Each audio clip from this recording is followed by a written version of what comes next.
Hola a todos, espero que estén muy bien. Antes de comenzar con la lección, vamos a orar. Gracias Señor te doy por cada bendición que nos das día tras día. Te ruego que bendigas a todos mis hermanos en Cristo que han dispuesto de su tiempo, Señor, para comprender más acerca de tu ministerio pastoral. Gracias Señor te doy por todo. Amén. Bienvenidos al módulo Los 4 Evangelios, lección 5, Jesús y el nuevo nacimiento. Bien, comencemos.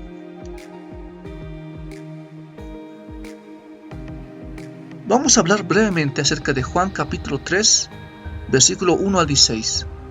Bien, leamos. Había un hombre de los fariseos que se llamaba Nicodemo, un principal entre los judíos.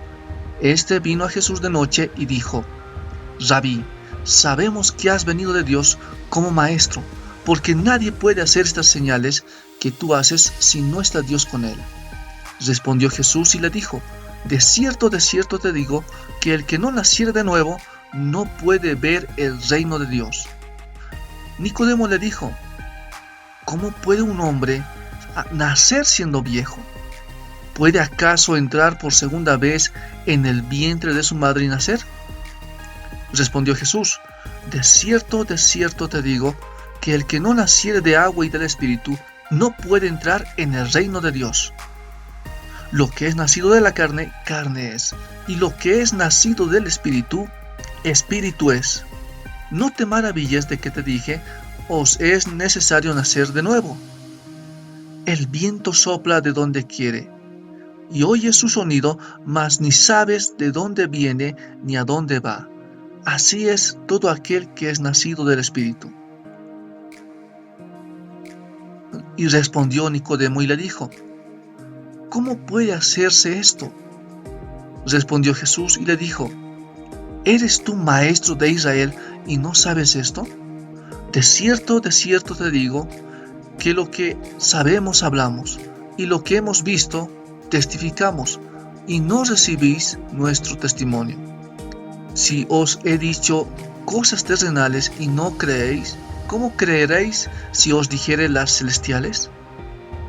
Nadie subió al cielo, sino el que descendió del cielo, el Hijo del Hombre, que está en el cielo. Y como Moisés levantó la serpiente en el desierto, así es necesario que el Hijo del Hombre sea levantado, para que todo aquel que en él cree no se pierda, mas tenga vida eterna. Porque de tal manera amó Dios al mundo, que ha dado a su Hijo unigénito, para que todo aquel que en él cree no se pierda, mas tenga vida eterna. Los discursos relatados en Juan son más largos y más reflexivos. En la conversación entre Jesús y Nicodemo, Juan enfatiza la verdad central en el Evangelio, de que esta vida eterna, o entrada en el reino de Dios, se alcanza no por cumplir con reglas y ritos religiosos, sino por una relación personal con Jesús. El término fariseo significa separado o separatista, posiblemente porque se dedicaban a distinguir en forma meticulosa entre lo santo y lo inmundo, basado en su interpretación de la ley de Moisés, y por esto estaban identificados con los escribas. Eran muy legalistas y nacionalistas. Nicodemo era uno de los muchos que habían presenciado las señales de Jesús y que quedaron impresionados.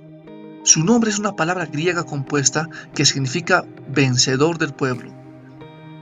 Príncipe de los judíos indica que sería miembro del Sanedrín y representante de la religión judía ortodoxa.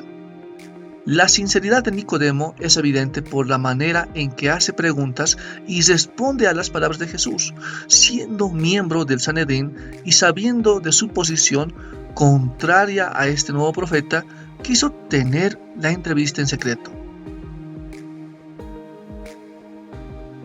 El título Rabí es uno de respeto y gran honor, y al usarlo uno reconocía el derecho del otro de ser oído como autoridad en asuntos de religión. La entrevista era entre dos maestros, pues Nicodemo también era un maestro de Israel. Pero al agregar "has venido de Dios", Nicodemo reconocía una autoridad inusual en Jesús. Jesús responde al saludo de Nicodemo: A menos que uno nazca de nuevo, esto se entiende que nazca de arriba, Jesús deja de lado toda base de la religión de Nicodemo y demanda que él sea rehecho por el poder de Dios. En Cristo uno llega a ser una nueva criatura, una nueva creación. No poder ver el reino de Dios es una declaración categórica. Jesús declara una imposibilidad moral. Ver el reino es equivalente a entrar en y ser miembro del reino y participante en él. Jesús exige una transformación total a este miembro del Gran Sanedrín. En vez de recibirlo gustoso y con brazos abiertos, indica lo radical del reino que está iniciando y que no bajaba los requisitos. Jesús aclara que nacer de nuevo no se refiere, o por lo menos no se limita, a un nacimiento físico. La palabra espíritu, escrito con mayúscula, se refiere a la obra regeneradora del Espíritu Santo.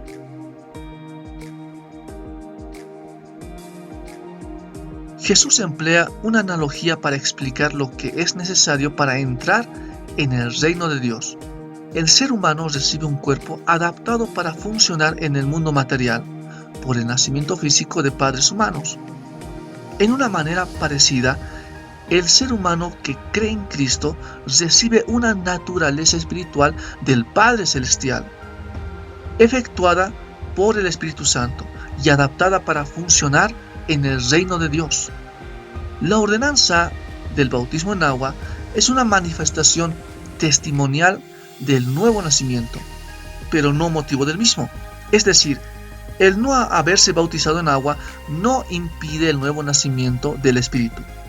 Jesús se refiere solo al Espíritu en lo que tiene que ver con el nuevo nacimiento.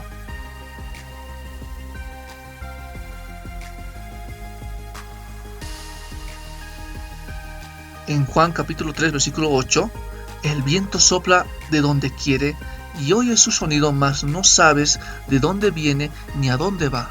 Así es todo aquel que es nacido del Espíritu. Viento, espíritu y aliento son tres posibles traducciones de la palabra en griego neuma.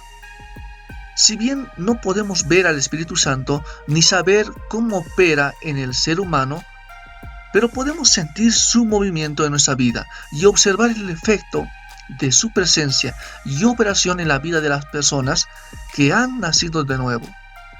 El fariseo pide una explicación más comprensible de este gran misterio. Nicodemo era un maestro de Israel, era miembro del Sanedrín y no podía comprender esta verdad. La obra de salvación obedece al amor de Dios. El Cordero de Dios había sido predestinado para la redención del mundo antes de la creación. El amor de Dios no solo es infinito, sino que es incomprensible. Es más, es ilógico, porque se orienta hacia el perdido y rebelde pecador, ingrato, sin afectos naturales, corrompido y por tanto corrupto, que no busca a Dios ni quiere saber de él, constituyéndose en enemigo suyo por sus malas obras.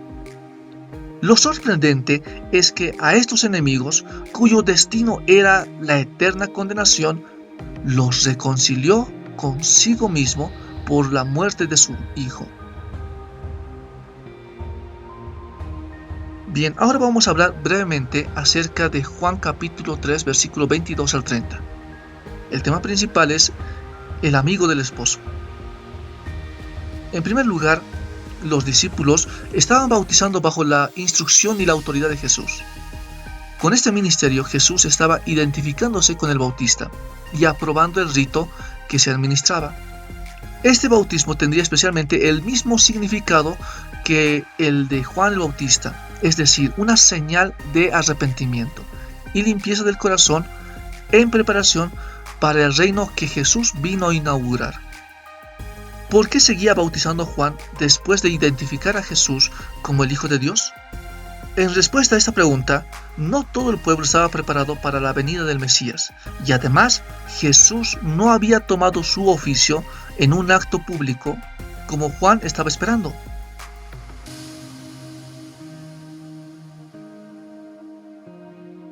Los discípulos de Juan el Bautista estaban indignados. Le dijeron: Rabí, el que estaba contigo, de quien tú has dado testimonio. Aquellas palabras suenan como una queja, reflejando el celo de los discípulos de Juan que tenían por su maestro. Les parecía una falta ética y de reconocimiento de parte de Jesús, pues éste estaba compitiendo con Juan. He aquí, él está bautizando y todos van a él. Según los discípulos de Juan, Jesús estaba compitiendo con su maestro, porque las multitudes dejaban a su maestro y corrían tras este nuevo profeta. Notemos que los discípulos de Juan no usan el nombre de Jesús. Juan calma en primer lugar a sus discípulos y afirma: solo Dios otorga la autoridad para ministrar, sea con el bautismo o con cualquier otra actividad religiosa. La naturaleza de su misión consistía en que él fue enviado como precursor y preparar el camino para la venida del Cristo. Juan ilustra la relación con Jesús con una analogía en la que Cristo mismo era el novio y la novia era el pueblo de Israel, o la iglesia cristiana. Asimismo, Juan se describe como el amigo del esposo. Ahora vamos a hablar brevemente acerca de Juan capítulo 3, versículo 31 al 36. El conocimiento del ser humano es limitado, pero el Hijo de Dios tiene el conocimiento y comunión directa con Él. El hombre terrenal puede hablar de realidades celestiales, pero no por experiencia propia. En cambio, el Hijo de Dios procedió del cielo y habla a los hombres de lo que sabe por experiencia propia. A pesar del testimonio de Juan y Jesús, para ese momento, solo una minoría creyó. Dios ha dicho que Jesús es su Hijo unigénito y el Salvador del mundo. En respuesta, el que lo recibe, pues, está reconociendo que lo que Dios ha dicho es cierto. La vida eterna comienza cuando uno mira a Cristo con fe. El énfasis bíblico no está en la duración de la vida, sino en la calidad espiritual que se adquiere al nacer de nuevo, incluyendo paz y comunión íntima con Dios. Pero el que desobedece al Hijo no verá la vida. No se refiere a un acto de desobediencia en un momento dado, sino a una disposición continua. Para el autor de este cuarto evangelio, el creer en Jesús como Hijo de Dios se manifiesta en una conducta obediente. En otras palabras, nuestra naturaleza debe ser cambiada a un sujeto obediente. Más que en una acción de obediencia, el sujeto se convierte en obediente.